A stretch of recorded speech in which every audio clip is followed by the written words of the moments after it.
Welcome to aminacademy.com, the source of sunshine, that is thermal and gravitational energy. About 4.5 billion years ago, the sun began to take shape from a molecular cloud that was mainly composed of hydrogen and helium. A nearby supernova emitted a shock wave which came into contact with the molecular cloud and energized it. The molecular cloud began to compress, and some regions of gas collapsed under their own gravitational pull. As one of these regions collapsed, it also began to rotate and heat up from increasing pressure. Much of the hydrogen and helium remained in the center of this hot, rotating mass. Eventually, the gases heated up enough to begin nuclear fusion and become the sun in our solar system. Other parts of the molecular cloud cooled into a disk around the brand new sun and become planets, asteroids, comets, and other bodies in our solar system. The sun is about 150 million kilometers, that is 93 million miles from the earth. This distance is called astronomical unit, is a standard measure of distance for astronomers and astrophysicists. Now, further, sun's energy is come from conservation of energy as well, gravitational contraction as a source of energy. First, we'll discuss about conservation of energy. Simply stated, this law says that energy cannot be created or destroyed, but can be transformed from one type to another, such as from heat to mechanical energy. For example, the steam engine, which was key to the industrial revolutions, provides a good example. In this type of engine, the hot steam from a boiler drives the movement of piston, converting heat energy into motion energy. Conversely, motion can be transformed into heat. You can clap your hands vigorously at the end of the especially good astronomy lecturer, your palms become hotter. The energy emitted by the sun, the mass in meteorites that would have to fall into the sun every 100 years would equal to the mass of the earth. They discussed like the resulting increase in the sun's mass would, according to Kepler's third law, change a period of Earth's orbit by 2 seconds per year. Next, gravitational contraction as a source of energy. Proposing an alternative explanation, British physicist Lord Kelvin and German scientist Hermann von Helmholtz in about the middle of the 19th century proposed that a sun might produce energy by the conversion of gravitational energy into heat. They suggested that the other layers of the sun might be falling inwards because of the force of gravity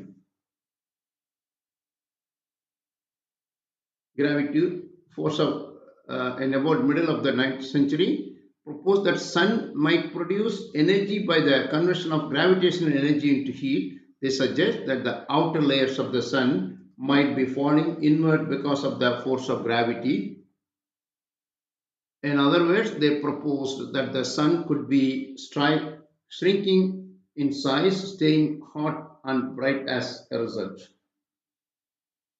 To imagine what would happen if this hypothesis were true, picture the outer layer of the sun starting to fall inwards. This outer layer is a gas made up of the individual atoms, all moving about the random directions. In a layer falls inward, the atoms acquire an additional speed because of falling motion. As the outer layer falls inward, it also contracts, moving the atoms closer together. Collision become more likely to some of them transfer the extra speed associated with the falling motion of other atoms.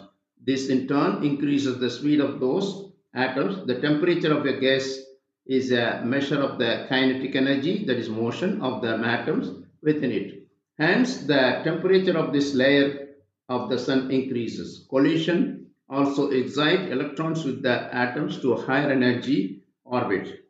When these electrons returns to their normal orbits, they emit photon, which can then escape from the sun. Now, let us discuss further detail about thermal and gravitational energy of the sun.